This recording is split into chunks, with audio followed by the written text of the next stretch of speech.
So we've never, I don't know how much Gigi told you, we never actually have looked at keto specifically. Eamon's looked at a bunch of different things over the years, like average or low, right? But this is the big summary at the bottom. The summary, in concentration task, that's what I was saying at baseline for you, Ryan, you're not coming up atypical, right? Mm-hmm. They don't suggest ADD. When you were on the ketones, you were actually faster. Mm. So there was it was a cognitive enhancement. That's actually cool to see. Yeah.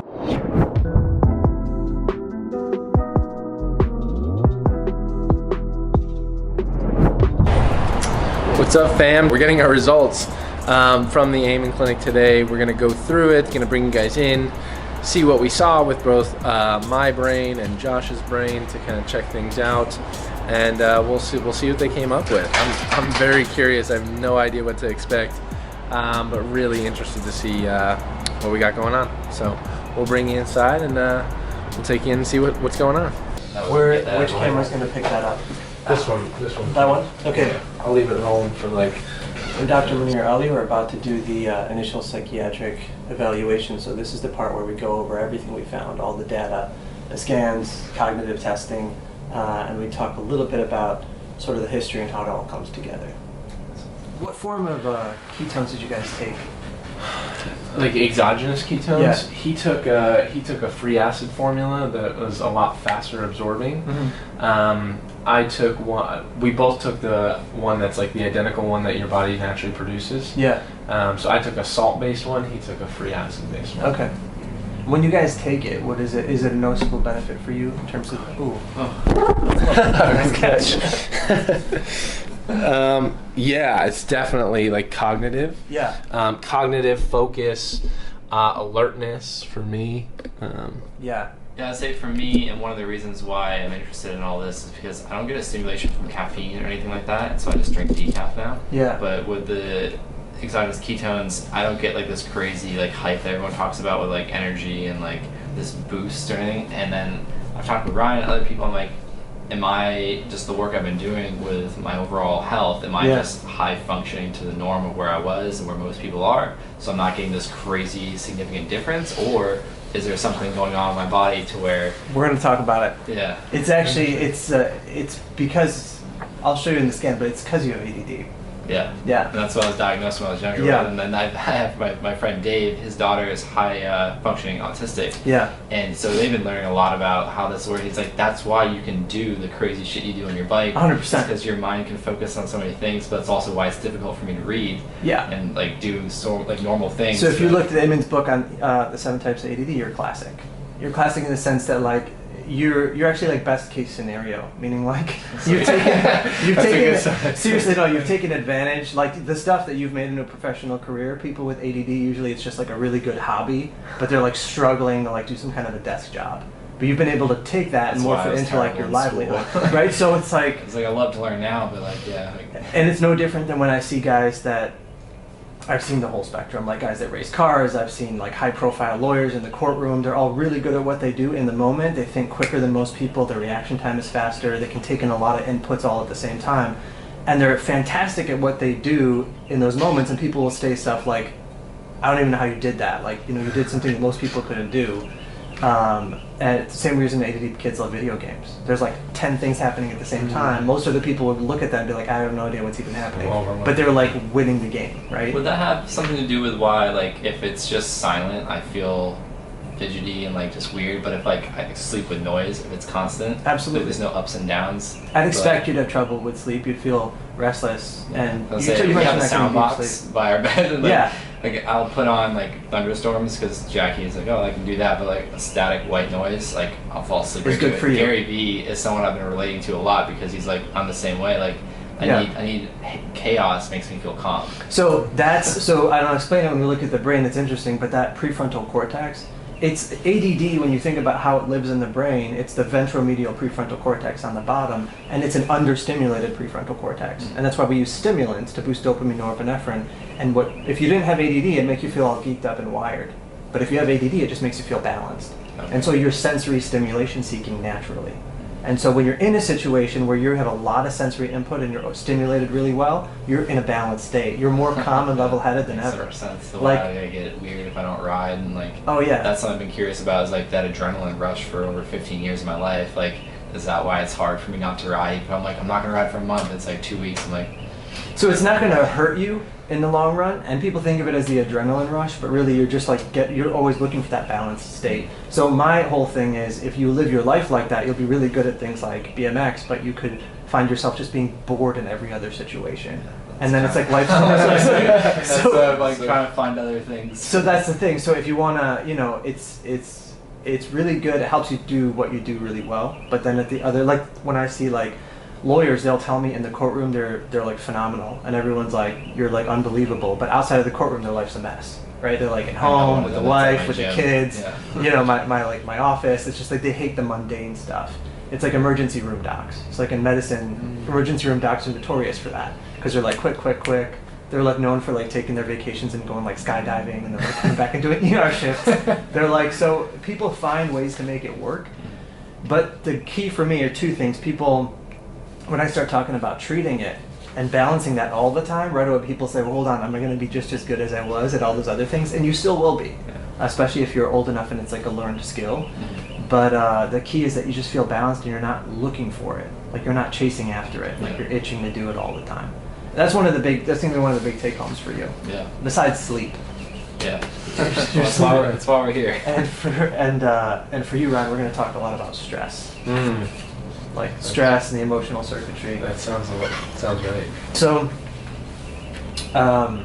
so these are two norms, right? I'm going to walk you through this. These are just examples. So each of you actually have 3 of each of these scans. That's why we have a lot to look at, because you did 3 different scans, right? So just to kind of orient you, CAT scans, MRIs, like I said, they're structural, right? So we look at a CAT scan MRI, it's going to be a physical picture of the actual brain, like we mentioned. SPECT, like we talked about before, RCBF, regional cerebral blood flow. So these pictures we're looking at are 3D computer models, right? It's actually a computational model of your brain activity based on the blood flow, right? Underside view, right side, left side, top down, right? So this model here would sit just like this. The bottom is what we're looking at here. These are the 2 cerebellum in the back. Temporal poles, we're going to talk more about these. These are often the most sensitive indicators of physical damage, right? Amy talks a lot about those. And prefrontal cortex, where you can see brain injury, but you can also see, like we talked about, ADD, right? Right side view, there's that cerebellum at the bottom. You got a left side view, cerebellum here again. And then top down, back to front, right? So those 4 views are the same 4 we're looking at here. The difference between these two, the surface scan, the rainbow color doesn't mean anything. It's to rainbow just so we notice the shape, right? So we're really paying attention to contour here. In the healthy example, this is 90% or more blood flow to all parts, right? So that's just generally considered a healthy cortex. When you start dropping below 90%, that's where the computer will generate that part of the brain looking like a lumpy, bumpy area. So you start to see decreases. And when it's 45% or less, it's a hole. And so you've probably seen the examples in the books, right? Yeah. Eamon tends to show the most dramatic examples, like Swiss cheese brains and like you saw the NFL football players, right? Worst scans you've ever seen. All those guys had, just like you, like 20 CAT scans, MRIs, all within normal limits, right? And very first SPECT image Eamon did, it was like 160 NFL players that he had in the study. They were all global severe damage, right? So no surprise to us, we knew that coming into it, because people all over the world, the most common use of SPECT imaging that correlates with what we do across the world is using the surface scan, this same rainbow colored scan, to look at blood flow changes as it relates to things like TBI, traumatic brain injury. So Eamon's work, no surprise, just correlated with everybody else's, just showing global severe damage. The areas most commonly affected are frontotemporal, right? So all those football players qualified for like that cognitive deficits related to frontotemporal damage, to the point where they almost bordered like frontotemporal dementia, right? So that's what the surface shows. Physical damage, of course, for you, we're going to talk about changes as it relates to the tumors, and for both of you, physical head injuries, but for you, a lot more. Right? And so no surprise, we're going to see changes. Was it on the notes too, Dave Mira? Are you familiar with him? Yeah. So he was diagnosed with CTE after he took his life. I saw that, yeah. Okay. Yeah. That's what I'm trying to do, a lot of this to get into the BMX community, let them know, like, I have a friend who's 24, he's had 50 concussions. Wow. And I'm like, you don't need to be riding anymore. So we'll talk about that, especially the symptoms you can experience: light noise sensitivity, headache, dizziness, all the stuff that relates to temporal lobe damage, right? So did you guys see him and talk about that in the books? Like the brain is soft and squishy like butter, right? He keeps it really simple. The skull is hard like a rock, right? Yeah. And so when you think about your brain sitting inside every nook and cranny of the skull, the area packed in the tightest are your temporal poles, right? So your temporal lobes wrap around the side and come to these two poles, and those poles sit packed in this housing really tight. And so anytime you have physical injury to the brain, and helmets doesn't really matter, right? Because it's about acceleration, deceleration forces, right? So that brain's going to rattle around inside the skull, and the temporal poles are going to take the biggest hits front to back. And so it's often a good sensitive indicator. It's the very first place I'll start to see changes in a scan. These are really sensitive scans. I mean, if I just see, you've been through quite a bit, but if I just see like high school athletes, and they've taken, I've seen like everything you could think of. People think football, of course, and hockey, but I've seen a lot of cheerleaders. I've seen like things that you don't think of because the tumble accidents, right? Yeah. They'll show signs. The good news when I see kids, especially in their teens, is even if I see it on the scan, even if they have post-concussive symptoms, they have so much neuroplasticity happening at that age, right? Kind of right through age 26, where the prefrontal cortex is like more fully formed. It's the last part of the brain to fully form, right, in terms of like neuronal growth. And so there's a lot of hope that like it's not really that concerning. When I see people having a lot of head injuries and they're living the hard and fast life into their 30s and 40s, that's a problem because the neuroplasticity slows it down. And if you continue to live that kind of life, as you get older, it's concerning, and you want to do more to be more proactive about healing. Whereas kids, they can get damaged, and as long as they're living a pretty clean life, not drinking and drugging, they're going to heal up pretty quick. Right. So that's an important concept we'll come back to. The active use. So this is where Eamon's work has been really unique. The surface scan, like I talked about, people look at it all over the world as it relates to blood flow changes and toxicity and injury.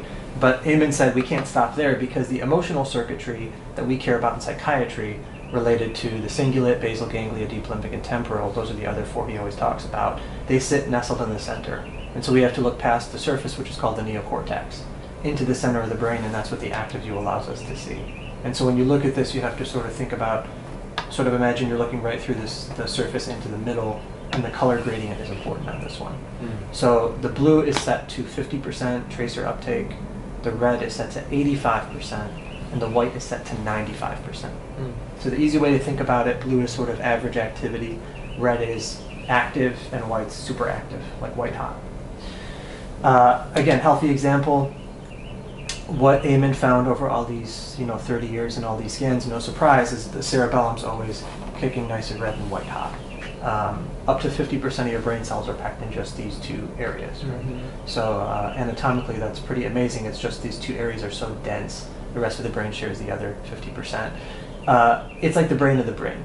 In all the research, people used to think motor coordination and movement when it comes to the cerebellum. Then most recent research showed that like the cerebellum actually only has about 20% of its resources dedicated to movement, and the cortex also has about 20%. So there's a complete misconception that it's like cerebellum is just tied to movement, because the rest of the brain shares the other 50%, also has the same amount of space dedicated to it. What they talk about the cerebellum being now is more like the brain of the brain, and kind of like a CPU if you think about a computer. So no surprise it's always running red and white. It's supposed to. If I see damage to the prefrontal cortex, interestingly, or ADD, that itself can make this look lower than it's supposed to look. It's called cross-diaesthesis.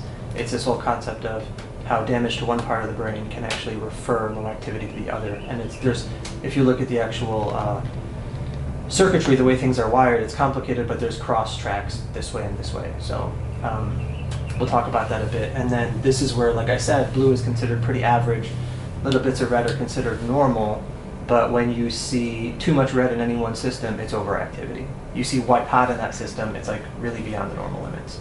And that was the basis of Eamon's ideas when it came to like obsessive compulsive tendencies, right? Oppositional argumentative behavior, baseline anxiety, being sensitive to criticism, easily embarrassed, right? Nervousness, low energy depression, and then temporals, which is like mood instability and anger and stuff like that. So we'll go through those systems with this. Does that make sense so far? It does, yeah. Okay. So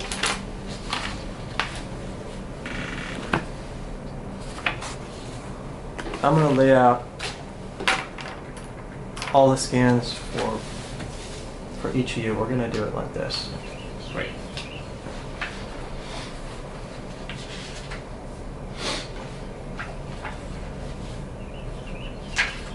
Okay, so Ryan, these are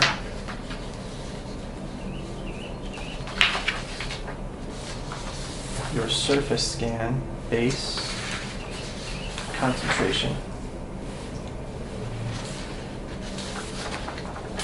And we'll save the keto ones for after, just to kind of get a sense of first what we're looking at. And then let me grab these. Yeah, there's a lot going on. There's a lot going on. This is Ryan's. Yeah. Oh, I'm scared to see what mine looks like. So, he's actually the one that's more stressed out than you are. Yours, if anything, it's more surface, but I expect that because of everything you've been through. Yeah. Head injuries and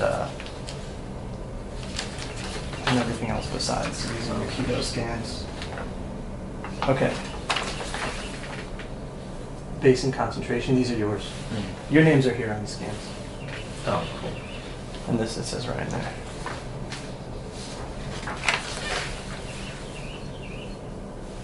Okay.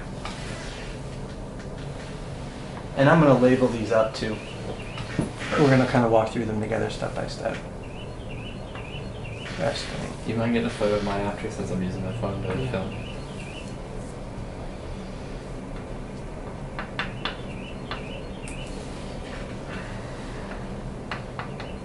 Got it. So R here is for resting scan, and C is for concentration. Okay.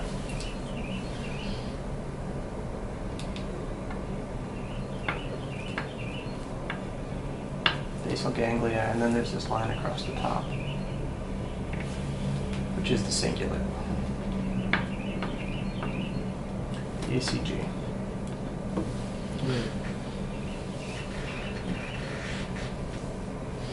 And then for you, Josh, no surprise, we're going to talk about the prefrontal cortex, which we were kind of talking about at the beginning as it relates to like that ADD, that drive, that impulsive hyperactive drive. So does it make sense to like why I feel like a motivated and driven person, but I get frustrated at simple things, but then like things that are like ridiculously easy to me, other people are like, I don't know how you do that. Yeah, so the things that are really easy for you, like the specific talents you have, are things that like most other people wouldn't be able to do. But the frustration piece, ADD, especially the impulsive, hyperactive type, because a lot of people will outgrow that part of it when they get older, like especially like 90% of boys roughly are going to be combined type ADD, right? So inattentive, trouble with sustained attention, distractibility, forgetfulness, poor planning, poor organization. And then they're also going to have that hyperactive impulsive component, fidgety, restless, impatient, looking sensory seeking, stimulation seeking. A lot of boys will outgrow that at puberty, and they'll just be left with what looks like an inattentive type. And that's why they used to think about this as a childhood issue, because you used to see the hyperactive component and it seemed like it went away. But what they didn't realize is a lot of those boys maintain the inattentive symptoms. They also missed a lot of girls, because most girls present as just an inattentive type. And they weren't well behaved and they weren't causing problems, so no one called it ADD. So now we understand a lot more about it, but there are some boys that will continue to show impulsive hyperactive component. That's what's made you like world-class BMX rider, right? Because the ability, it's a talent, right? The ability to take in all those sensory inputs and manage that and do it better than anybody can do it. That's what adds to your skill set, but then it can make you really impatient and easily frustrated. So it's a flip. Again, day-to-day life is going to seem like, it's just like you're dragging yourself. Well, it's like I always hear from Jackie, my girlfriend, she's like, why won't you just enjoy this thing? And I'm like, because there's so many things going through my mind right now that I want to be doing, or I could be doing. So we're going to talk about that. We're going to talk about how to take that down a notch. Yeah. And to be able to do that when you want to, but then to be still motivated because you can do it to a fault. Mm-hmm. Right, so your mind is racing. You're always thinking about the next thing, but then you're never living in the present moment. Mm-hmm. Especially for you with all this. And we're both big components of trying to be more be present in the now. And so you guys both mentioned meditating, which is great. A lot of people have realized that now. It's the big secret of all the top CEOs. They all meditate. And people just think they're like workaholics, but everyone realized a long time ago that just kills you early. I mean, it's just the stress, you grind yourself down. Even despite the science, so we'll talk about like the changes here in the temporals. Obviously for you, given your riding history and the tumors in the past, I'm going to see more changes. But it doesn't mean this is permanent damage. There's still, especially considering your age, there's still a lot of room left when it comes to the healing process and neuroplasticity. But there's going to be specific areas that there are deficits, and it's kind of what I'd expect to see. There's other things you can do beyond what you've done so far, and that's another component of what we're going to focus on, just by way of brain healing. And then when it comes to the emotional circuitry, same idea. There's a little bit going on for you. It's the deep limbic system. And you have a little bit going on in like the stress centers, but not as much as Ryan. Right? So I'm going to give you each this packet. I'm going to walk through one of these with you. It's like the cheat sheet. So I labeled everything in shorthand because that's how it is in this packet. So Eamon's brain systems, right? So the 5 brain systems that we focus on are the first 5 pages of this packet, right? So the PFC, the prefrontal cortex, this is like a big summary page. It kind of a little paragraph describing it, and it goes through, every page is lined up the same way. It goes through normal functions, what problems could look like in terms of symptoms, and then what we think about by way of medicines and supplements and lifestyle changes that can affect change. There's the cingulate. We'll talk about this, the ACG. We'll talk about the basal ganglia, which are the quintessential like stress centers in the brain. And then there's deep limbic, which is more like low energy, low motivation, and temporals, which can relate to a lot of different things. So before we even get into all that, just the idea of physical head injury, like we talked about, there's 2 things. There's toxicity and there's TBI, right? So there's not as much there when it comes to Ryan's scan, but that's a bigger focus for you, right? So no surprise when we think about physical head injuries, like I told you, the very first area I'm going to see change is the temporal poles, right? So they should look full and fluffy with smooth edges. That's kind of what we're expecting to see. His generally look like that, right? Maybe you played some football, you've had some concussions in the past. I'm seeing some change here, especially when it's unilateral, like it's a little bit more on your left temporal. That's actually the left temporal lobe. But it's not overly concerning. It speaks to the idea that you maybe took 1 or 2 more hits to that side, or you may have taken hits to this side and that part hit up against the other side of the brain. You understand that very well. Yeah.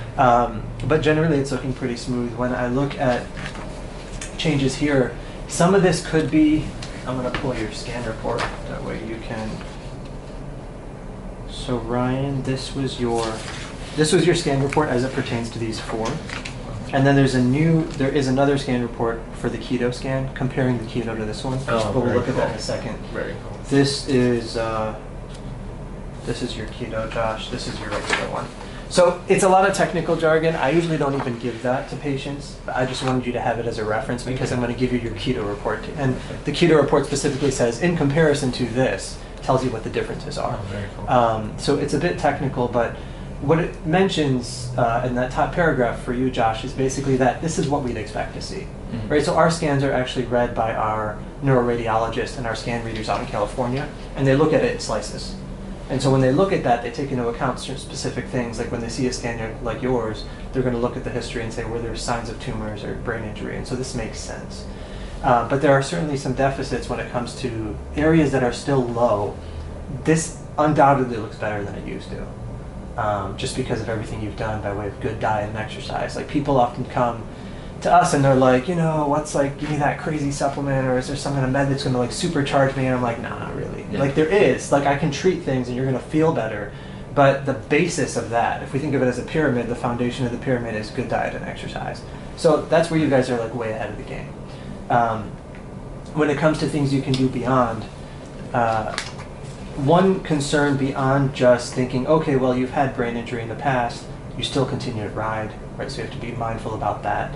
And we think about the fact that you've had That's something I've agreed with, or I've accepted, like if riding shouldn't be a part of my life anymore, then like I'm okay with that now. It's taken 2 years of battling internally to get Yeah. to that point, but like that's something I'm fine with. So it's a personal decision. Eamon's a bit of a hardliner. He's just I've like, not noticed that, nobody yeah. should do anything that involves anything that endangers the brain. Like, he's absolutely against contact sports for kids, which I agree with for kids. But then if we banned it for kids, we wouldn't have professional athletes as adults. Yeah. And so when it comes to adults, you know, I still see NFL players to this day. I mean, you're looking at holes here and you're like, wow, that's low activity. They come into this Swiss cheese scan and they're in their 30s and they look like they have dementia, right? So why is this concerning to us? When we talk about changes in blood flow and we talk about early risk factors for cognitive process, like a dementia later in life, no surprise, drug and alcohol use and physical head injuries are two of the most robust risk factors. And the reason is you're going to affect your parietal lobes, your temporal lobes, and your prefrontal cortex. And those are the three areas where dementia would show up. Right? So say you never rode, a BMX bike in your whole life, and you never smoked or drank or did anything. We'll go through this list together of things that can contribute to this. I expect it to look nice and smooth, but just by the way of the course of natural aging, or maybe your genetic predisposition towards the memory process, you could be like 65 or 70 and show up with a scan like that just because you're at that age range. Mm-hmm. Not to say you have the brain of a 70-year-old, but like this, you're young, right? So I'm not as concerned that things can't still get even better than they have.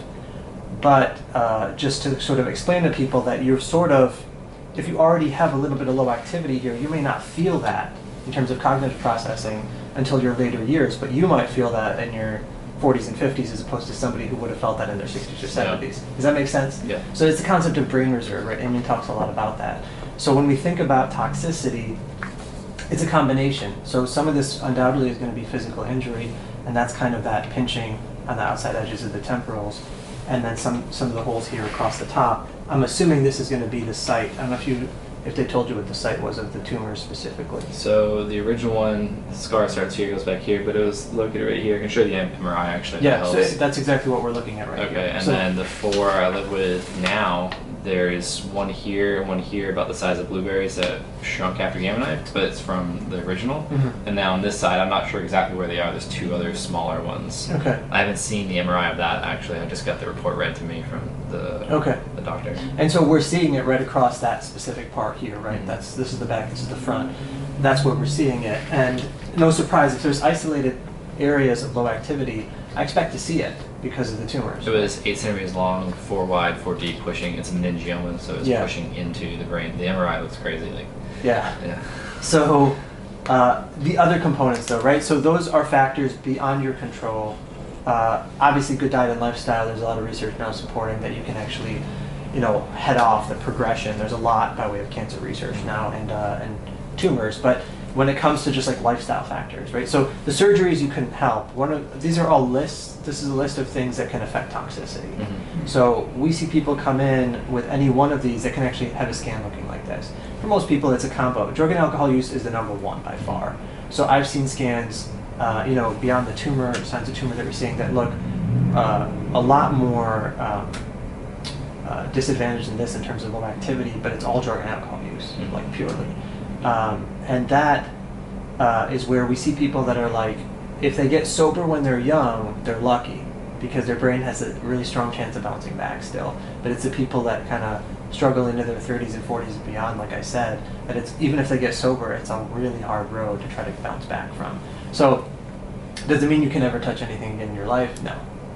I saw there's still like social alcohol use, or not since Christmas, I think you said. Yeah, so when I first moved to North Carolina, when I was 17 to probably 23, 24, it was like more times of the week than not drinking. Yeah.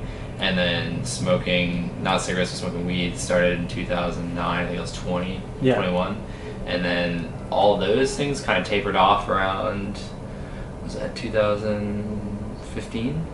For ACL surgery, actually. I was preparing, that's when I didn't know I was doing the ketogenic diet, but I got rid of anything that was going to cause harm to my body. But that's when I got really serious about that, and then my knee was half as swollen after surgery, so I was like, oh, it did its job. And then since then, alcohol and marijuana have been nothing like consistent, like to where I'd be like, oh yeah, like every day or whatever, it comes and goes. But then alcohol for sure has just pretty much been eliminated, minus like every couple of months here and there, like a glass or two of wine or a beer or two. So, and then preparing for this, I was like, let's not do anything just to make sure. Like, I don't know. So yeah, and it's a good thought. It's sort of like, again, Eamon's a hardliner, right? He just thinks everybody should be sober all the time. Yeah. So why, the research is clear, not even a little bit of alcohol is good for the brain, right? So like it's, you drink alcohol, you have to think of it, it's like the poison accepts it, like the body accepts it as a poison, right? So when you drink alcohol, it literally puts your body in a state of emergency, right? And that's why the liver works like double time to try to get it out of your system. Because it does kill brain cells, like that's the reality of it. But I'm a little bit more balanced in the sense that like social drinking, is it really going to kill you? No, it's not going to kill you. It's something that can contribute to making things worse in whatever percentage it does. But if I have somebody with like a really poor diet and horrible lifestyle and they're not physically fit and in good shape, that's my concern more, right? So this was saying you guys are way ahead of the game, right? We have to think about risk factors in proportion to how much they really do make an effect. Now we're kind of getting into the brain systems, right? So we covered quite a bit. I tied off when you had stepped out with Josh about just like the whole idea of TBI toxicity, and sort of like the big take home is, sure, there's been injury from the past, no surprise. There's been some changes likely due to the tumors in the past. What can you do now, right? So when it comes to people that are, when we look at this list of toxicity, what we think about is like, is there anything that you're still doing that's contributing to that, right? And so if it's drug and alcohol use, obviously that's an easy one. Sobriety is the way to go. But when it comes to, and if it comes to things like previous surgeries or chemo, there's not much we can do now other than promote healing. But when it comes to things like sleep apneas and thyroid issues or mold issues, that's where the medical workup comes in. So it warrants a good functional med workup looking at possible factors that might still be contributing to that we can actually fix. And then when it comes to the injury, it's sort of like, we'll come back to this at the end, but doing your best not to injure your brain again, right? And what that means practically. And then things you can do to promote the healing process, which you've already done, like I said, the foundations, right? So when it comes to diet and exercise, you've really done most of the work up front. That's why I can guarantee this looks better than it would have if I scanned you a couple years see what it ago. looked like before.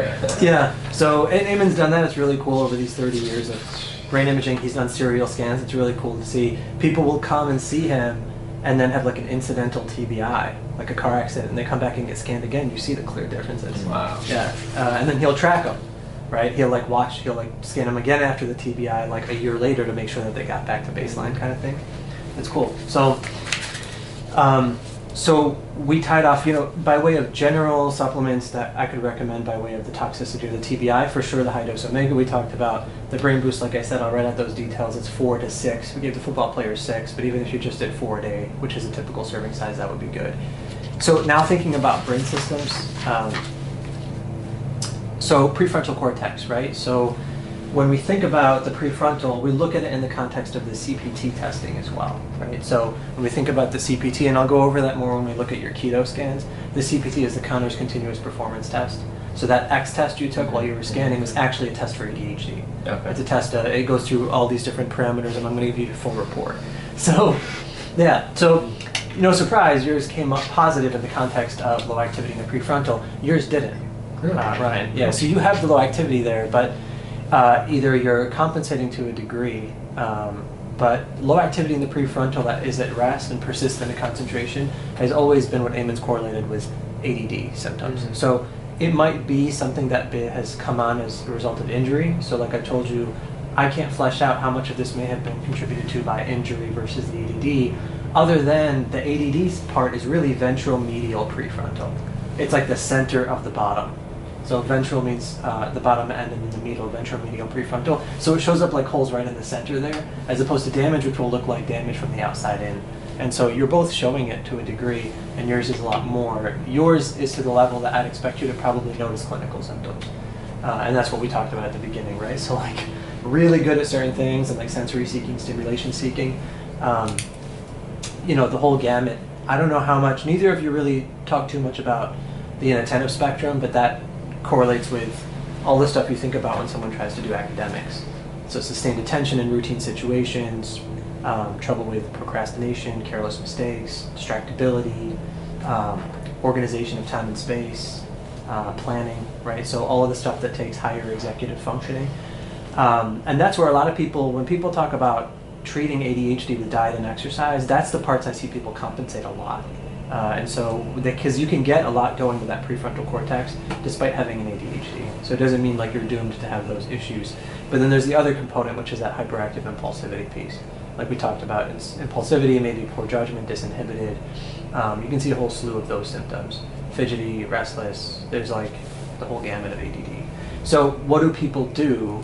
You know, we talked a little bit when Ryan stepped out about why, for you, the things that most people do to try to compensate, like uppers, right?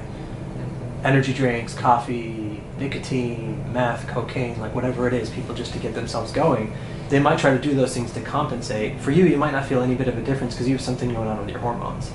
But generally, people will go towards things that are uppers that mimic the effect of just like stimulant medications, right? So now that we start thinking about brain systems, we're going to go through neurotransmitter pathways. So dopamine, serotonin, and GABA. The dopamine norepinephrine pathway, you may know this already, Ryan, but just for your benefit, this is what we think about. So this is an important cascade to consider. Because when we think about the neurotransmitters, so all of psychiatry, right, there's like hundreds of psych meds, they all really revolve around these four neurotransmitters. Dopamine, norepinephrine, serotonin, GABA. Pretty much all the meds you've ever heard of increase or decrease one of those four. Why? Because those are the four chemicals, neurotransmitters, that work in these brain systems. And so that was the basis of Amen's ideas. Let's look at those five systems, right? So when we think about the prefrontal, this is your dopamine, norepinephrine system.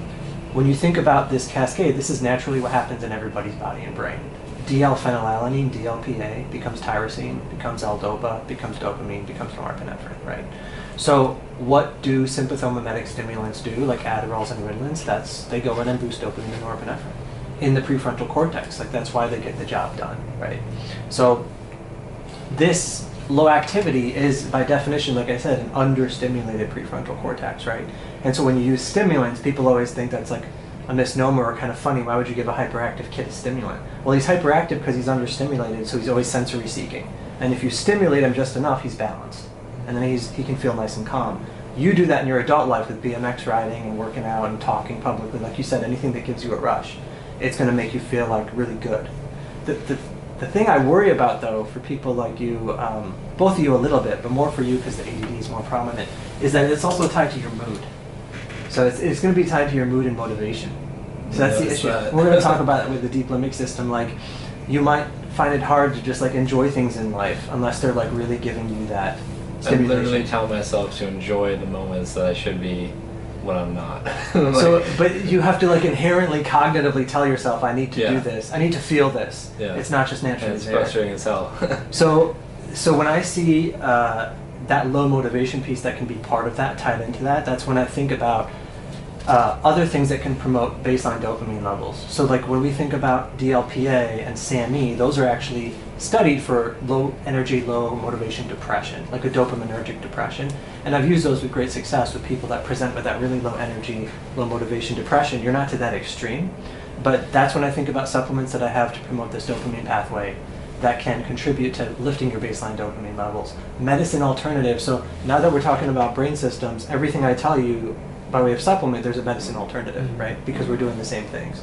So DLPA might push this pathway, but Wellbutrin will do the same thing, right? Wellbutrin, of all the antidepressants, just for your reference, I know you guys really aren't into medicines, and I don't think you need to consider them, but Wellbutrin's the only antidepressant that boosts dopamine and norepinephrine, right? So there's most antidepressants, like there's 15 or 20 will boost serotonin, some will boost serotonin and norepinephrine, SNRIs, and only one stands apart, Wellbutrin, in that it works on dopamine and norepinephrine and does nothing with serotonin. And that's unique, and that's key, because it's the one that I often use for people. That's why it's off-label for ADD. Because for some people, they can get enough of a kick out of Wellbutrin, they don't even need to consider Adderall or Vyvanse, right? So we have to think about what are we actually doing with these medicines and which pathway are we trying to affect to change. So what's been more well-studied than these two, which are more tied to mood, is tyrosine and L-DOPA, the most potent natural source being mucunapurins, which you're probably familiar with. These have been well studied as it pertains to more focused attention. Particularly tyrosine is the most well studied up against like Ritalin head-to-head. So you see in energy drinks? Or is that taurine? Taurine, which we're going to get to. That's actually here. Taurine and GABA. It's interesting. The taurine that they put in there, People don't realize, they think everything when they read an energy drink is to like get you all geeked up and stimulated, but a lot of it's calming stuff to keep you balanced. Because they put so much caffeine to stimulate the dopamine system, and I was going to get to that when we talk emotional, but kind of since you went there, it's sort of like if you have a lot going on, this is you guys at baseline, right? So high stress levels, when it comes to like, we'll talk about the cingulate especially, it can be overthinking things, obsessive thinking, obsessive compulsive tendencies. If you have a lot of that going on and you have the tendency towards ADD, you're always going to look for that balance both ways. The tricky thing is like the downer effect and the upper effect work against each other. Energy drinks are smart. They know if they just gave you 200 milligrams of caffeine, you'd be all wired and jittery and you'd be way overstimulated, you couldn't do anything with it. So they give you the stuff that keeps the central nervous system calm at the same time, and it kind of keeps you in a nice balance. So Provigil, does that work on the same pathway? yeah, so it's like a I've taken sister, that. yeah, sister drug to the stimulants. A lot of people have used that for Aspre's a huge proponent of that. Yeah. Modafinil, I've about. taken that to literally write our book. That's Yeah. that's So people call it like the endless, the limitless. Yeah, drug, limitless. right? I think it's a little overstated. I mean, Yeah. people got really into it. Are you familiar with that or no? No. I mean, I'm So- familiar with the movie and the reference you just made. So, kind of understand so it. sister drugs to the stimulants are Provigil, which is modafinil, and Nuvigil, which is armodafinil. And we usually, generally, technical FDA indication is just low energy, like chronic fatigue or shift work disorder or like narcolepsy. And so you take it and it's kind of just like that sustained energy, 8 to 10 hours. And so if you, it's been studied for ADD, right? So it doesn't work exactly like Adderall and Ritalin. Adderall is actually more potent. And that's where I think it's funny that a lot of people suggest modafinil is a better fit. Adderall is actually more potent. Someone with ADD would do better with Adderall because it's going to stimulate more of the dopamine release from the cell. But modafinil has been studied in kids and adults as a treatment for ADHD, and it's been effective. It's been shown to be effective, So just like curious of Adderall. all these things and how I would function differently. So we're gonna talk about it. Like so when I think about what you would benefit from, you're not doing anything right now. So what is the most simple thing to do? Tyrosine. It's an amino acid precursor. It's been well studied by itself on an empty stomach. It's interfered with by protein. You eat protein in your tyrosine, you're not going to absorb it. So it's taken best empty stomach first thing in the morning. Amen has SAMe when we use that for mood, and he keeps tyrosine by itself as a standalone. But tyrosine's cheap and easy to find everywhere. I actually prefer a combo called Dopa Plus. I don't know if you may have heard of Dopa Plus.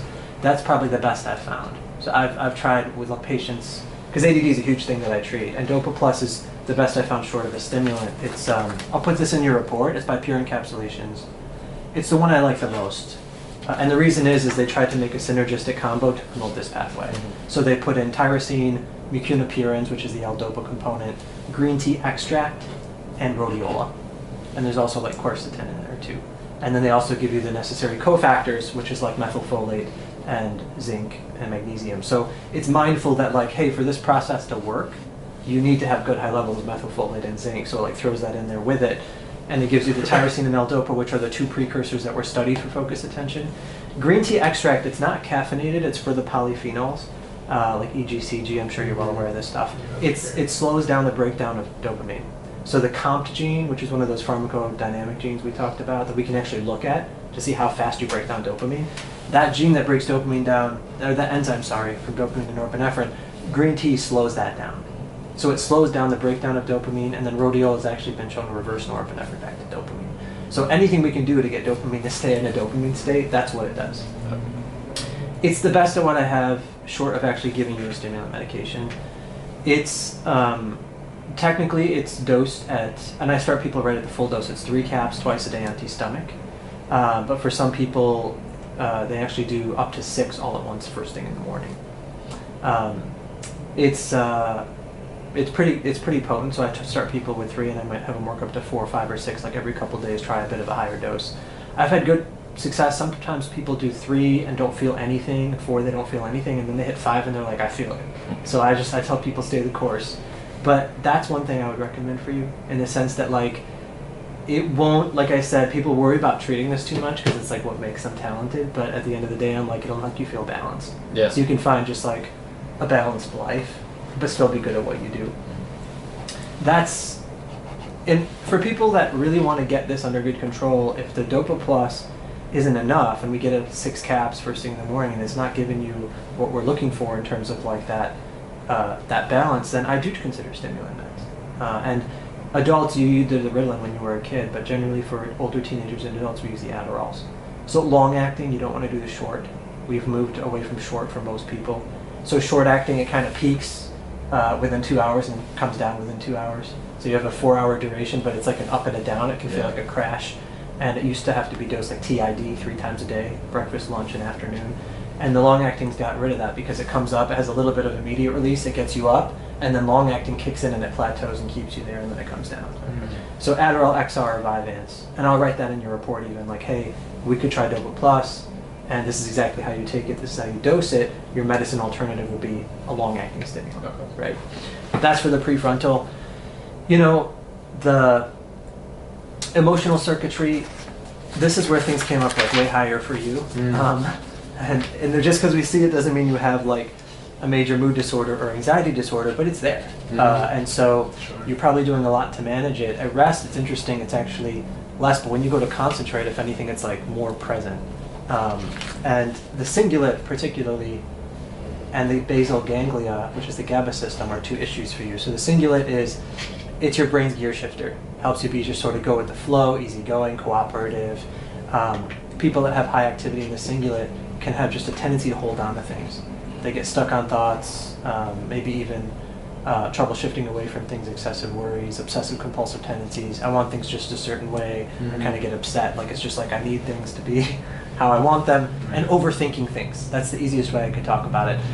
We see a lot of people for what we call brain optimization, and so it doesn't mean you have like an obsessive compulsive disorder just because I see that. It's all about a spectrum. And so you probably, this trait makes people sometimes really good entrepreneurs and business people, which you've been, right? So like it makes sense because you pay attention to the details. You actually just, you obsess over the details, right? So it can make you driven, it can make you successful. My worry is that it'll burn you out eventually. And the other issue is not just that it'll burn you out, but it will affect your sleep. And then eventually it'll start to affect the quality of like relationships, because you'll just find yourself like driven and excited, but eventually it burns you out, and then you're just like unmotivated and not happy, right? So it's like there's a balance, right? Makes sense.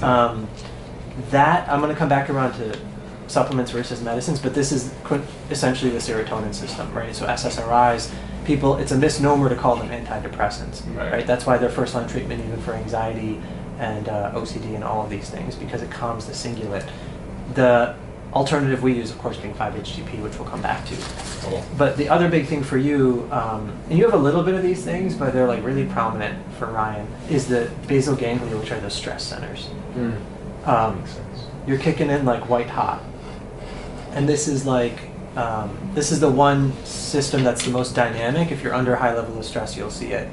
Again, you can channel that in a healthy way. You're not like curled up in a ball like with an anxiety disorder, but it will make you driven to a point where you could burn yourself out. So excessive, future-oriented worries, or feeling like you're like bottle up stress, and then you have a lot of healthy releases when it comes to like physical activity. That's like your profession. So you're good in that way, but that's where you work with athletes, so you might see it when they get injured. All of a sudden they become basket cases. Their anxiety levels go through the roof because they don't realize that all that stress from professional sports, they were just like had an outlet through their profession. And when they can't work out anymore, they look like they have anxiety disorders. And I've seen those people come in, and it's like, well, that's what's driven you all these years, but you had an outlet to calm it down. So this does not mean that, again, necessarily you need to take something for this, but my concern is that even despite you working out, if you keep persistent levels of high stress, this is the one that doesn't let people shut their mind down at night. That's me. Right? So just like, for sure. go, and they feel like wired in bed, and they're thinking about like everything they got to do the next week, and maybe they're like replaying in their head things that happened like yesterday, and it's like all a big mix. So these two will steal from you living in the moment more than anything else. Whereas for you, it's more ADD spectrum, not living in the moment. You're just like looking for something to do, like look on to the next thing. Squirrel brain. So when it comes to this is the GABA system, right? This is when people tend to self-medicate a lot because it's where alcohol works in the brain, right? So alcohol calms this down. People with that, often when they drink, they're just like, oh, I feel really balanced, like I feel cool, I feel calm, as opposed to like drunk. That cingulate is also, between the two of these, the GABA and serotonin system is where marijuana works both ways. Not that I'm advocating either, but just to give you an idea, like for him I told him uppers, right? People will use a lot of different things, and for you it's like the downers. So the GABA system, the medicines of choice are not really the best choice because they're the benzos. Xanax, Ativan, Klonopin, Valium. What people don't realize though is they're anti-anxiety medicines. That's what they were made for. So people, of course, you're in Florida, it's like one of the worst states in the country for prescription benzo abuse. It's horrible. But they really, people who are addicted and addicts really do a disservice to the fact that we have those medicines for a reason. They're the only true anxiolytic medications. They're like really, for people with a true generalized anxiety or panic disorder, they're like lifesavers. So most people hear the lay public perception, which is a lot of negative stigma, and like the biggest misconception I've seen, hands down, is always that if you take those medicines, they're going to make you an addict. That is absolutely not true. Opiates have a higher risk for that, but when it comes to benzos, there's thousands of people who take them as prescribed and never become addicts just because they take it for years, for anxiety and panic. You're not at that level, but just to give you that idea, that's where somebody would go if that got bad enough. GABA, L-theanine, taurine, holy basil, relora, magnesium, these are some of the best things we have. Right. Generally, we tend to use combinations. All of these have been individually studied to calm down central nervous system and anxiety. We tend to throw them all together in one mix. There's two good combos. Amen's Everyday Stress is a good combo. It's everything except GABA. It's these five. Mag, relora, holy basil, taurine, and L-theanine. But it's a lot of caps. It's 4 caps twice a day, breakfast and dinner. The alternative that's 2 caps twice a day that I've had good success with is called NeuroCalm. It's by Designs for Health. And it's actually a combination to help both the GABA and serotonin system. It has a little bit of 5-HTP and inositol for your cingulate. And it also has, that's why I was going to come back around to it, because you could use just 5-HTP as a standalone and it would likely help you quite a bit. And that's cheap and easy to find, 100 milligrams twice a day. You could even kick it to 2, and you'd likely be like, wow, this feels good. But if I really want to optimize your day-to-day stress levels and your sleep, I would use a combo. So at a minimum, I like that the NeuroCalm, they're a little bit of lower doses, but it throws in GABA, theanine, taurine, plus the 5-HTP and inositol. It's 2 caps twice a day. If somebody's really struggling with more generalized anxiety or obsessive compulsive, I tend to use the individual supplements that are a little bit more powerful on each end. Right. But I'll write out your options. At a minimum, you're probably not averse to taking a lot of capsules. So when you're in this field, you're just like, get used to it. So keeping in mind that the cofactors are there and present, like good high levels of B12 and folate, and zinc and magnesium, right? Those are the necessary. So I showed you this pathway for dopamine. You're probably already familiar with the pathway for serotonin, but for your benefit, L-tryptophan becomes 5-HTP, 5-hydroxytryptophan, which becomes serotonin, which becomes melatonin, right? So you see in that cascade how when you throw off high stress, quickly depletes what? B vitamins, magnesium, and zinc. What are those? The cofactors for your brain to be able to make serotonin and in turn melatonin. So that's why sleep is usually the number one thing disrupted when somebody's under high stress. So what we think about is optimizing the pathway, right? So you want to make sure your B vitamins are where they need to be. That's why a lot of people take a B vitamin as like a stress complex. It's because they get depleted under high stress. So optimizing those pathways, and then for someone like you, I would be using something that optimizes both the serotonin, like a 5-HTP, and then something for the GABA, and I think it'll dramatically improve your sleep. I'd like expect you to have trouble getting to sleep. Yeah. And not because you have a primary sleep disorder, but just because you're probably pushing yourself. Spot on. The really cool thing with Amen's book, if you look at the Healing ADD book, where I give Amen a ton of credit, is he really puts it in the context that like people, we've boiled the brain down to be too simplistic. Like even the way I'm describing this, these are networks that all work together. So to say the prefrontal is the ADD system is a bit of a misconception, because the GABA serotonin system for you, what you feel like might look like ADD, like I'm so overthinking things and stressed out that I'm a little scattered, you calm those down, all of a sudden your ADD went away. When really it was just a really busy, overworking mind. And so I have a lot of people that take 5-HTP and they're like, we treated ADD with 5-HTP, which is the serotonin pathway, which you wouldn't think. And so Amen considers the emotional circuitry, when it comes to day-to-day functioning, half of the picture. And so optimizing that could feel as good for you as for him optimizing this prefrontal. Does that make sense? Yeah. And there's crossover between, like, both you could benefit from a little bit of either or. But the things I'm seeing strongest for each of you, for you is more the dopamine, and for him the serotonin and GABA. Because you're like, you have a little bit of those tendencies, but not enough that I'd say, hey, you need to really go do something to treat it or to balance it out. The one thing I would consider for you potentially, like when I see the cingulate and the deep limbic system together, so the cingulate's your serotonin system as it relates to mood and obsessive thinking, and the deep limbic is the dopamine system as it relates to mood. So because you have the hot cingulate, for you, we'd really focus on serotonin. When we see both present, like you have the deep limbic like he does, but when I see both, I focus on serotonin, and that can help the motivation piece. Mm-hmm. His motivation piece is not a serotonin issue as much as a dopamine issue, because it's just the deep limbic. You don't have as much, like you don't have like white hot going on there. And so for someone like you, it's like, you know, dopamine like full steam ahead. It's like Sammy I could use with the Dopa Plus on top of it, and it can make a big difference.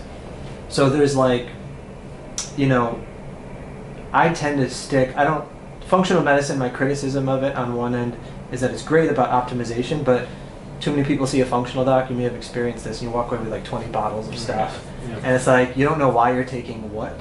And you also, like you mentioned many times, you don't like feel a difference. So we're going to do a medical workup to find out maybe why you haven't felt much from anything. But when I pick supplements, I tend to keep it to level 1 or 2. Like I really streamline it. Like besides the basics, like the multi, the omega, I'm trying to affect a change that where you guys actually see a noticeable difference in your performance and your like day-to-day functioning. So for you, I would push the Dopa Plus dose up, and if it's not enough, I would consider a long-acting stimulant, because it can make a difference for you in terms of just like that balance and that motivation piece. And for you, I don't think we're going to need to consider meds, but if we ever, the dopamine system, as good as all this stuff is that I showed you, it doesn't quite match what stimulants do. And I know that going into it. Whereas the GABA serotonin systems, I've taken people off those meds onto those supplements. So I'm not thinking for you would have to consider like Prozac, especially because you're not really struggling with that. That being said, like where are you in terms of like right now, like where do you feel like you are with stress levels or the tendency to overthink things? Jackie's pointed out, this makes total sense. Anytime I have stress in my life, I find something to do to avoid dwelling on the stress. So even when my brother passed last summer, she was like, you just found yourself immersed in like a new project or this new idea, and like you just, I'm like, yeah, I guess I do that. So I don't know if I subconsciously find ways to deal with stress as far as like distracting myself, but yeah, that makes sense, I guess, to what I'm learning about myself too. Yeah. But yeah, I mean, you'd probably feel uncomfortable if you didn't get up and start moving around and doing something else. Oh, 100%. Yeah. I think that's healthy. And that's kind of considered more of a healthy outlet. If you keep yourself. I have to ride or work out or hike or do something physically active and then just distract myself otherwise. Again, you're like, and that's what I'm saying. Video games don't work for me. Like I have to be doing something. Yeah, video games can still allow too much to go on with the mind, and it's not giving you all the benefits of the physical activity. I get bored. Like I just hooked up my Xbox after 4 years of not doing it, and I'll play like 2 rounds of like a 10-minute Call of Duty session or something. You also get old enough where you're just like, what's the point of this, right? So like anyway, I grew up with video games too, but like you get to the point where you're just like, this is kind of stupid, and you just like move on. Like it's fun when you're hanging around with friends, but the stuff you've gotten yourself into, again, you guys are like way ahead of the game, right? So like I'm really happy with like doing evals like yours. As much as we're talking about, these are not major issues because you're doing so much to mediate it. If you guys had poor diet, like when I see people that have like horrible diets and they're overweight and they're not working out, that's a huge component of our treatment plan. Yeah. So you guys are way ahead of the game in that respect. When I look at this stuff and these pathways, it's really cool to look at, but I look at it as like icing on the cake. It's like tweaking where you're at to make you that much better. So when we do brain optimization evals, which is what I think of your eval like, it's sort of like being the best version of yourself. That's kind of how I put it. And so there's things you might find, as good as you guys are with what you do, that hold you back, and we can break through those barriers, right? Also, I'm curious to see this, how I've been functioning, to what level I'm at. Like, what else could I do with my life then without struggling? Yeah. And when it comes to the brain healing stuff, like making sure there isn't a hormone issue could be a huge piece for you, just by way of like your energy levels and the patterns of sleep. Like you said, you feel like you could fall asleep in the day. You know, of course, like your friend mentioned, like you think about cortisol, you think about sex hormones, you think about thyroid. So again, like the typical pathways for you, I don't think are really going to be the answer. Like we're going to do the Dopa Plus because you likely had that ADD pre-existing, and so that's the one thing that might make a difference for you. I was diagnosed with that in like elementary school. Exactly, right, and that's what drove you to become like who you are. But when it comes to the The injury, I have really high red flag suspicion for the hormone piece, and so we're going to go down that pathway because you're not somebody, besides optimizing your dopamine pathway, you're not somebody that would probably respond for sleep and energy and mood like as well as everybody else to that stuff. So that's the thing, it's like generally for the general population, optimizing those pathways, yeah, they will make a difference. But if it's not your issue, it's not going to make a difference. Yeah. If you're already fine there, it's kind of like the vitamin B. Like if you have enough, you're just going to pee it out. Yeah. Right. So I'm okay with CBD. The one thing I'd say though is CBD. So it's always a balance, right? So you have your dopaminergic system and your GABA serotonin system, and CBD will calm the GABA serotonin system. And in the process of doing that, it can dumb down the prefrontal a little bit. So you need to know, like, if you take it and you're like, oh, I don't know if I notice anything, and you're not seeing specific benefits for sleep, anxiety, or chronic pain issues, you might want to hold off on it for a little while, right? Because it actually could be making this worse. Like I said, I was just trying anything and everything naturally that I could just to see if I got any benefit from it. What, for sleep more, for pain, or which one?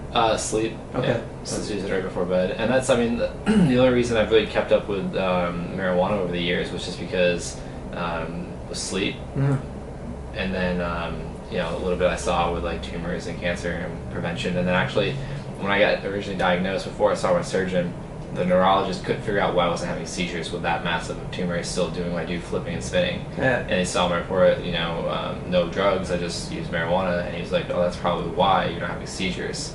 And then my parents were there to hear that. That was the first time they heard that I had smoked. And they were like, well, thankfully you've been doing that.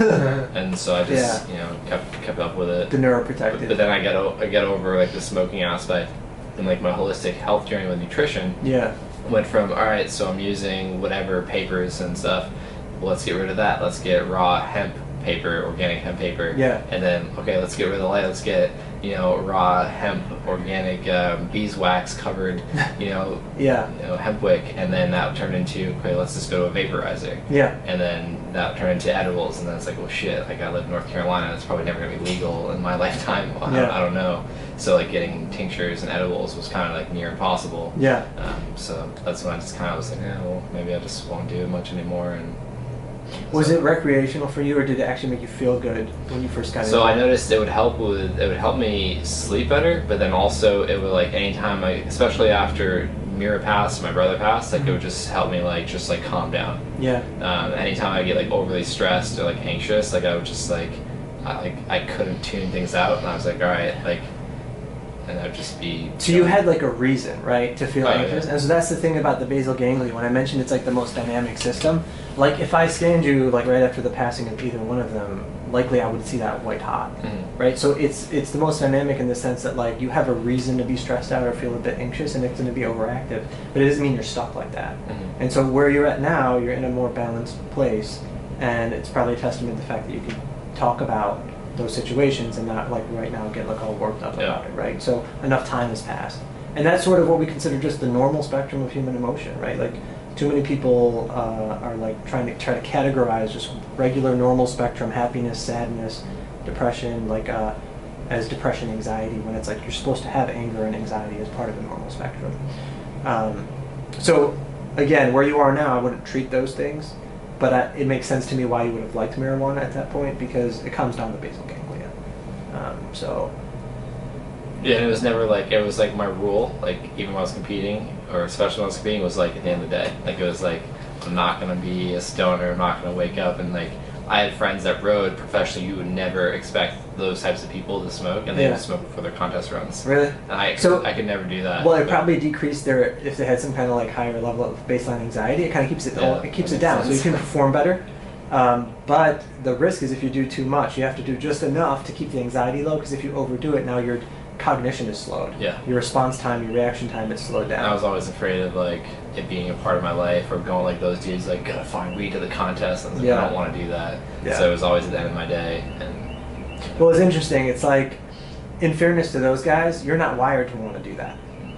You're wired to like, you can't wait till the competition starts, man. You're just like, I'm ready to go, because that's when you're gonna feel good. In the midst of it, those guys need to calm themselves down probably so they can perform better. Mm. So in fairness to them, if you just happen to be more wired like that, you probably would be like those guys. Yeah. Looking to take a downer before I you have friends that are like business compete. owners and like they start their day like the whole wake and bake thing. That's like the reality, and then you would Yeah. never know. But like they're just like they just get through the day So like, really well. and I'm not like aiming in the sense of like a hardliner against like people use what makes them feel better. No surprise, right? Like if you're wired to benefit from downers, you use downers. If you're wired to benefit from uppers, that's what you use. And I see a lot of people that like both.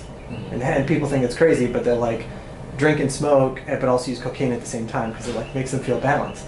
And those are actually people I give heavy duty downers and uppers when it comes to psych meds, and it makes them feel great. Like gabapentin and Wellbutrin, which are opposites, but that's what they need because they're trying to treat both. So for you, it's like,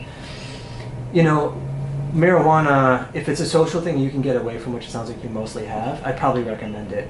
There are some benefits for cognition, but mostly on the medicinal CBD side, with like the full spectrum terpenes. So for now, I don't want you to try the new CBD oil you got, Okay. but let's just try going with the Dopa Plus to see what we Yeah, like I get. said, like if there's like anything dietary as well or like anything, like there's no problem with me. Just I've never understood people that are like, oh, I need this and that. I'm like, I just don't get that. So Yeah.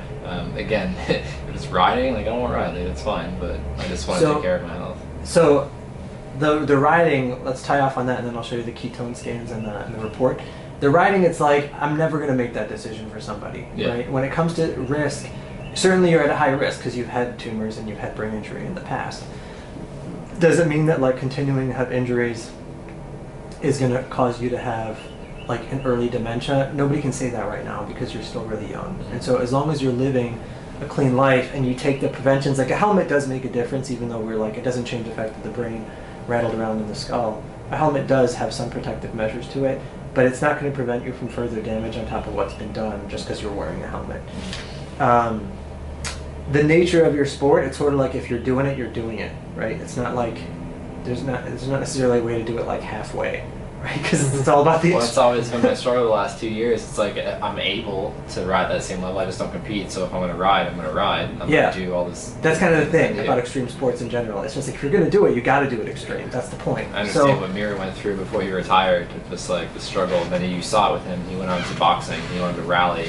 He wanted to triathlons. And he dominated everything. And then he was like, I still don't feel good. Yeah. So Yeah.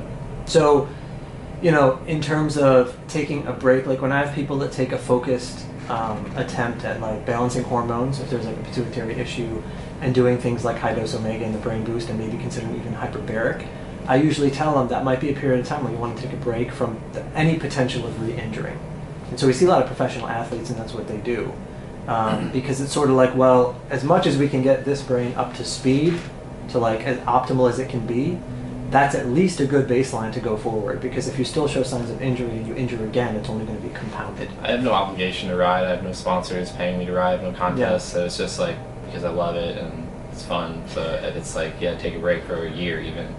Yeah, so that's okay. If you're in that kind of a position, then it's not as hard of a decision. Yeah. Because, and you're also, it's like really beautiful that you took the way of like the, holistic like brain health coaching, because it falls right in line with like you're going to live the message, right? It's like take a break. Walking your talk.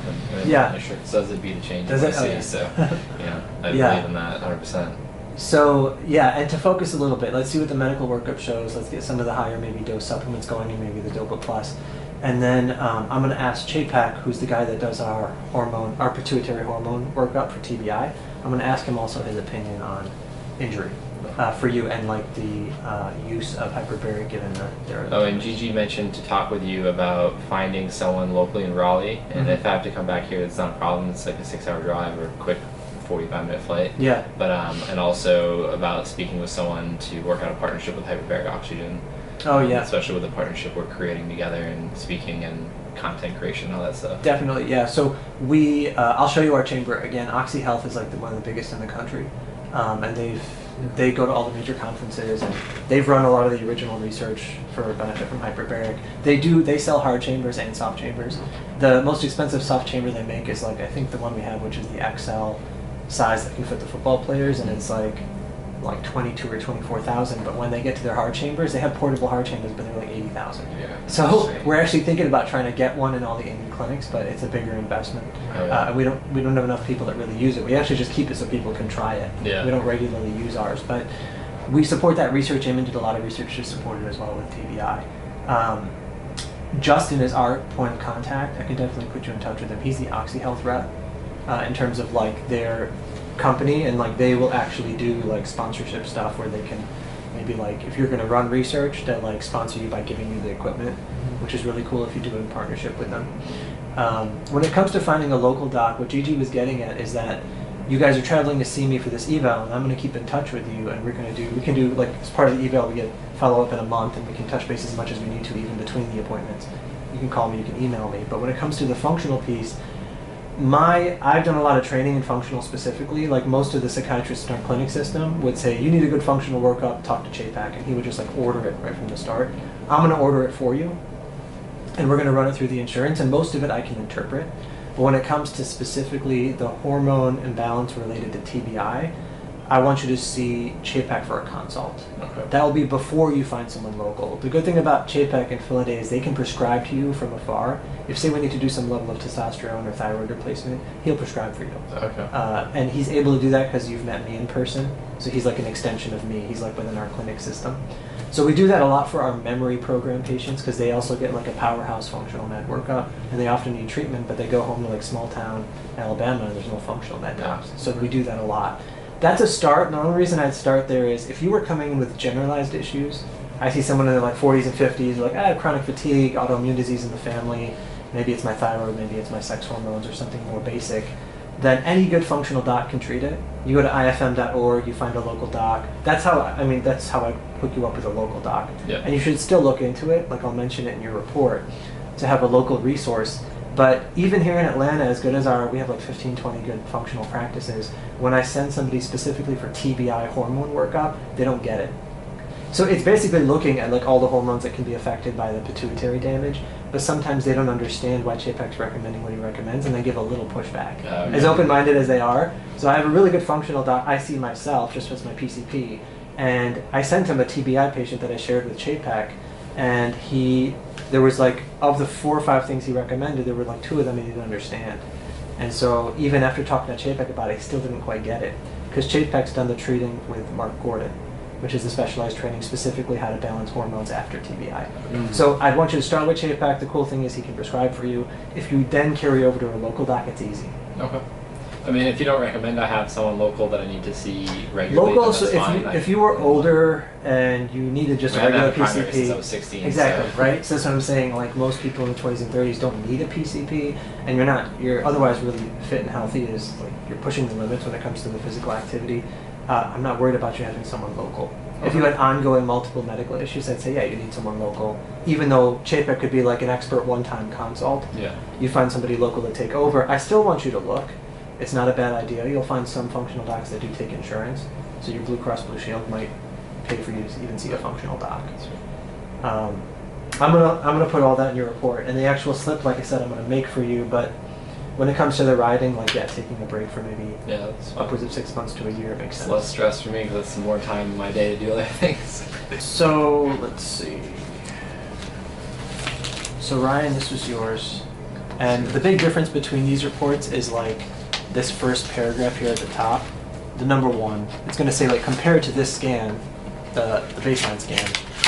So and then these ones they marked with keto concentration because it was under concentration state, and these were your concentration scans. Concentration and concentration. So I'm going to lay these over your previous baseline because it's like comparing concentration versus concentration. Exactly. So let's do this. Because you're going to take all this one, it's going to be confusing. We'll do KC, keto concentration. Yeah, that helps. But they are marked on the side. Yeah. And then we're going to do the same thing, so...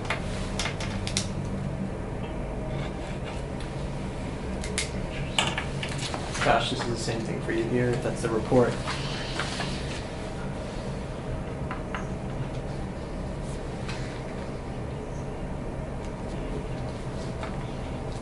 So we've never, I don't know how much Gigi told you, we never actually have looked at keto specifically. Eamon's looked at a bunch of different things over the years. This was concentration, yeah. So The CPT, so this is also where I wanted to show you your CPTs. You guys both did the X test twice, right? Yes. So when you look at, so I'll mark these also. What was the date of your first one? The 9th.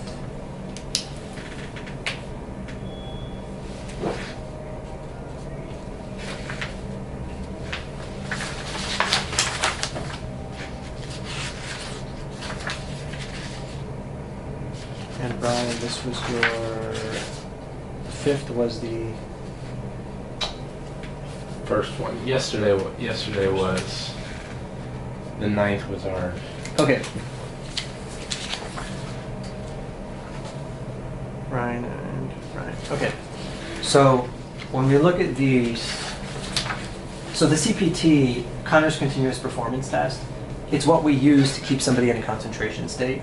And Eamon picked it because he's like, why not use an ADD test at the same time? It's actually a validated tool to test for ADD, right? So when you look at this, the packet actually goes through each of these tests individually. Oh, cool. This is the summary page, overview. So I'm just showing you the overview. It shows you on a sort of a bar graph, and then it breaks it down by each of these tests here, the measures, and what your actual T-score was, which is graphed here, and then what that falls into, like average or low, right? But this is the big summary at the bottom. The summary, in concentration task, that's what I was saying at baseline for you, Ryan, you're not coming up atypical, right? Mhm. They don't suggest ADD. When you were on the ketones, you were actually faster. So there was it was a cognitive enhancement. So that's what it says, relative to the normal sample, your response was faster. For you, Josh, at baseline, you do have a suggestion of ADHD. And that's what this all describes. more writing in that one than this one.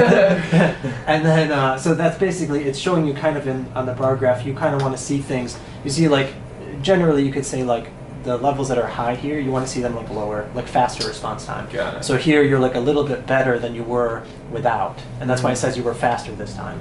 Same thing with you here. See how much higher these are? And that you do correlate with ADD, especially in specific measures. And here you're a lot lower, and it says specifically, you're what looked like ADD here actually kind of normalized. So you have a faster response, kind of like he did. That's actually cool to see. Yeah. So this It is makes me actually, feel better because although I don't feel like this crazy cognitive boost everyone talks about, but you're it's like getting it's it, doing which something. is actually really cool. So this I was don't like, think I'm just wasting my money and time by and using this, them. and this is a validated scale, right? Connor's continuous performance test. Like this is what we use for diagnostic ADHD. So you could say here you fell into like the range for indications of ADHD, and on the ketones you didn't, which is really cool. So That's sweet. yeah, so That's neat. I'm gonna give you guys these as well. That's really cool. You can even just keep it with your Yeah. scan reports. Thank you. Thank you. When it comes down to the actual scans, when you think about the ketones versus the concentration, both of your processing circuitry, the emotional processing, looked better. So as much as this was like overactive, it actually quieted down, and that's one of the main things that the report mentions on the ketones. And for you, even though it wasn't even that hot to begin with, it came down even a little bit more, which was good. When we think about the surface scan, some areas for you got better, but the prefrontal, interestingly for both of you, got a little bit more lower in terms of like functioning. I don't know why that is, but the prefrontal is the one area mostly dedicated to focus, attention, memory. And that's why I showed you the CPT first, because if anything, that CPT is pushing the limits of this. And the ketones, I don't know if just the process and the way that it's affecting the brain is pulling more resources from the prefrontal cortex, and that's why it looks lower. But your blood flow measures were actually lower for both of you. That's what it says in your reports even, comparing this concentration to the ketone concentration. But your generalized blood flow to the other parts of the brain, for you it remained the same. It already looked pretty good.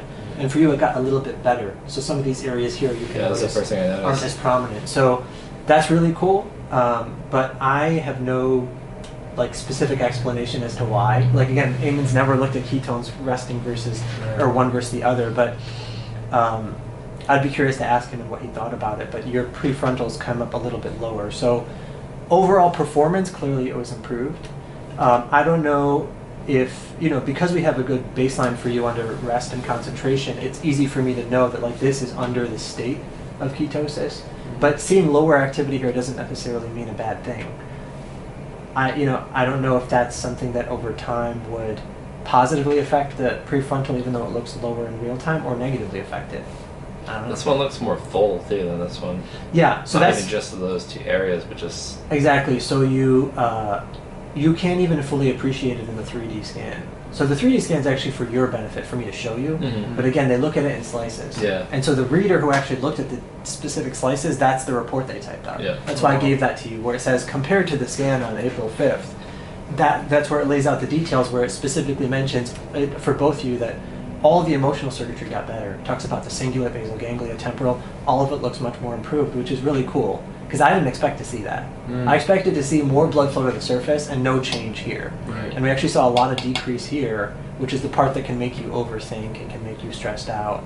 But we saw, surprisingly, actually lower activity in the prefrontal. So, yeah, this is a pilot study, 2 guys. N of 2. N of 2. I'll have to get more in here. Test that out. Yeah, so that's really cool. That's I was excited to see the CPT because that's like we're pioneers for brain imaging. We've done this for like 30 years, and we've seen a lot of surprising things. Eamon's kind of figured it out as he's went along, but the CPT is something people use all over the country to look at ADHD markers. So that's really cool. I actually thought I did worse on the one yesterday because like when he was changing my thing, like I remember I hit like 2 X's in a row because I was like. He was like moving around the needle. It distracted you for a second. I was like, oh shit. You actually did better. That's crazy. Yeah. It's interesting that for both of you, what it noted was, because that test, that's why there's a whole report. Some of the things are testing your variability, like how many mistakes you made or how much variability there was in your responses. Like, were you able to sustain your performance, or did your performance actually vary? Right. And that wasn't a big deal, but the interesting thing for both of you is that it was faster. So your responses the first time weren't in the range of ADD. The second time they still weren't, but you were faster in your response time. That's crazy. It's really cool. It's really neat. Yeah. Wow. So yeah, a lot of data. I love it. It's really cool, right? So I'm really glad you guys did record this. Most people just record an audio recording, but even better that it's video because you can go through and kind of like rehash this. Yeah. Yeah. Piece it together. And I'm going to put all this is yours to take home. Oh, great. Awesome. I'm going to give a norm and a packet like this to each of you, even though we just looked at one, and then each of you get all of your scans all together. Excellent. If you don't mind, I mean, I don't know if you want them, but I don't care about the writing on it. I think it'll actually distract help you? who I'm trying to share. Yeah. Oh, you mean you want the writing on it? Yeah. So Yeah, or I don't could mind just that. have Khadija photocopy this one. Yeah, that's fine. Perfect. So that you're on. That'd be great. The details of the dosing and things I'm recommending is going to be all in each individual reports, like for you and you individually. I have time in my schedule now. I have time built in at the end of each eval to do the reports. So it's totally up to you guys. If you pack up and head to the airport, by the time you're packed up, I'll probably have your reports done. I need about like 30, 40 minutes. I take about 20 minutes per report. If you guys decide to take off, we just email it to you. Okay. And my report will have we're like not all in a these rush. I mean, details. just depending on what time it is. It's 2:10 right now. Okay. Yeah. So, Get an Uber soon then. do you use full script? Have you used full script for the previous functional med doc? What do you mean? Full script is like the online. It's a dispensary for physicians only No. for supplements. It came out like 2 years ago. So for like decades now, functional med docs usually just carry like a whole bunch of supplements in their office. Oh, You may okay. have seen that at the test Yeah. clinic. Yeah. And now there's full script, which is a service for physicians to use with their patients. Oh, cool. So it's basically just when I make recommendations for like Dopa Plus or Neurocom, you'll get an email and a text from FullScript, and it'll show you what I'm recommending, looking like a prescription. Oh, cool. So it'll actually say like Dopa Plus, take one of this, yeah. Oh, so that's it's really cool. It's nice because they partnered with all the pharmaceutical companies, Yeah. like Designs for Health, Pure and Cap, Nordic. It's all in one spot. Whereas before, people used to say, go to this website, log in. Yeah. You'd have like 5 that's different but, websites. Yeah. So FullScript came out, and they guarantee to us the benefit is they guarantee that they partner directly with the company. Oh, great. So it's not like a third party or something. Yeah. And they give everybody a discount. If I, as a physician, prescribe something, I think they give like 10-15% discount. Oh, awesome.